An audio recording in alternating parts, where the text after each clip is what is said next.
महेंद्रगढ़ से एक ऐसा आगाज हो जाए जहां से राजनीति में जात पात की बात ना हो।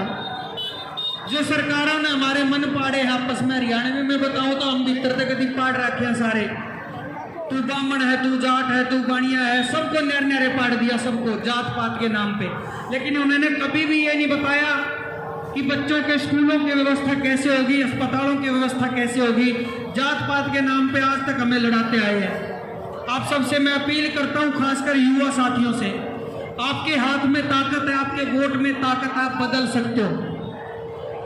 आज भी बहुत जगह धरने प्रदर्शन हो रहे हैं। आर्मी की जो 4 साल वाली स्कीम लेकर आए हैं बालकों की जिंदगी खराब करने खातर, बालकों का भविष्य खराब करने खातर, मैं बता देना चाहता हूं, जब तक आप आगे आके आवाज नहीं उठाओगे तब तक ऐसे ही कुचला जाएगा आपको। आप सबको जियो का नेट दे दिया, जियो का नेट। ये जियो का नेट मिठी गोली दी है तरते, ताकि तुमने नू नहीं बेरा लागे, तुम बेरोजगार हो, तुम 24 घंटे रील बनाने में लागे रहो, तुम इंस्टाग्राम देखने में लागे रहो, फेसबुक देखने में लागे रहो। आपके पास मौका है, ये सुनहरा मौका है। जो हवा चली है ना ये पंजाब और दिल्ली की तरफ से, ये एक मौका है, हम बदल सकते हैं अपने आप को।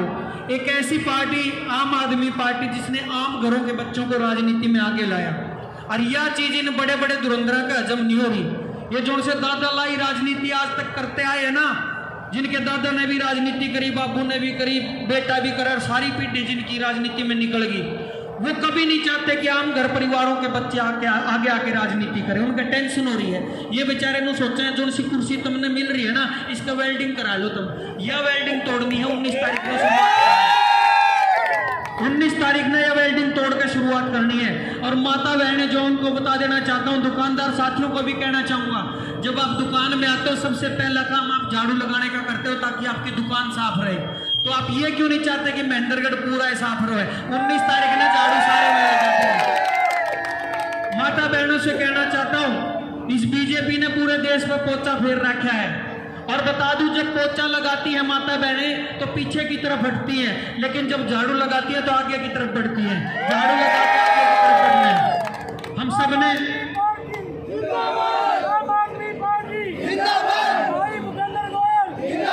3 नंबर के सामने झाड़ू के निशान पर मोहर लगानी है। बंदा ईमानदार और लॉयल है, और तनिषा में भूपेंद्र गोयल है, इसमें जिता गए। 19 तारीख ने एक नई शुरुआत कर दो। ये जो से बैम पाड़ रहे हैं, पंखे पाड़ दो, पंखे।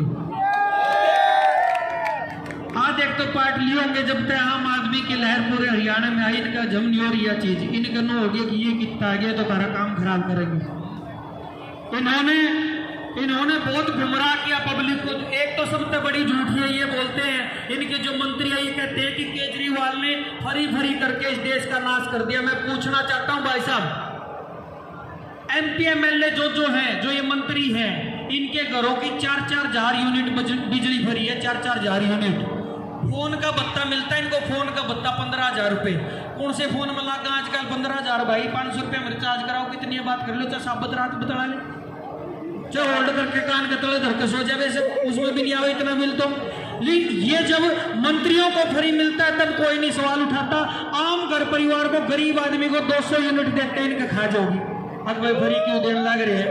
गरीब बच्चों को शिक्षा दे दी तो इनकी दिक्कत होगी। हम उन परिवारों से आते हैं साथियों, ये सिर्फ एक चुनाव नहीं है, इसलिए अपील कर रहा हूं मैं आपसे। ये इनको एक चैलेंज है सत्ताधारी लोगों को, ये सिर्फ चुनाव नहीं है, इसको चैलेंज समझ के लड़ना है। हम ऐसे परिवारों से आते हैं जहां रोज के 100 रुपए भी सोच के खर्च करने पड़ते हैं, 200 रुपए भी सोच का खर्च करने पड़ते हैं, और पूरे साल का बजट बना के चलते कि इस साल में इतना कमाऊंगे, इतने खर्चे हो जाएंगे। एक बुजुर्ग बीमार हो जाए, सारा बजट आ जाए, अपना सारा बजट।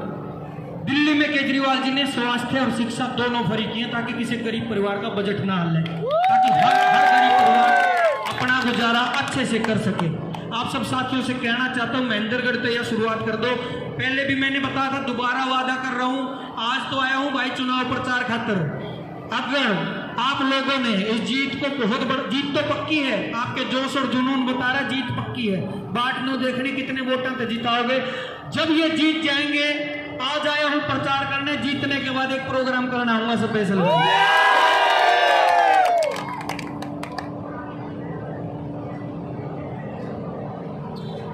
तो सभी साथियों से अपील है कि मिलजुल के इस कारवां को आगे बढ़ाओ, इस काफिला को आगे बढ़ाओ।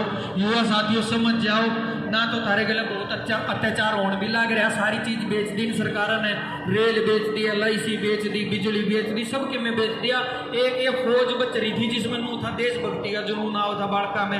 ये बालक ने सोचे थे दिन रात मेहनत करके रेस लगा कर शिखर दोपहरी में। इन बालकों का जज्बा था कि हम फौज में जाओगे, देश सेवा करांगे। इनके भी सपने मार दिए या फौज भी ठेकेदारी पे ले आए। बोले 4 साल रखेंगे उसके बाद रिटायरमेंट करा जाओ। अरे 70 साल के मोदी तो नो कहने लग रहे मैं देश की सेवा करूंगा और 26 साल के नौजवान ने रिटायर करने लग रहे। मैं अपील करता हूं आपसे इन चीजों के लिए आवाज उठाओ, सामने आओ और 19 तारीख ने एक इन्हें छोटा सा झटका दे दो। जो करंट का झटका है ना, ये झटका इन्हें दे दो, इन्हें नूबे ना लग जाएगा। ये छोटा झटका है और आने वाले टाइम में 2024 में ये झटका बड़ा लगेगा जिसमें कुछ नहीं बचना। आप सभी साथियों का धन्यवाद, भूपेंद्र जी को बधाई। एक चीज और कहना चाहूंगा भाई, एक चीज और कहना चाहूंगा, अगर और किसी का पाछा लागोगे केबरा कौन सा चंडीगढ़ जा बैठे जितने पाछे, मैं वादा करके जाता हूं भूपेंद्र जी ने आड़े तारे बीच में रखेंगे जितने पाछे तारे काम कर उठाते।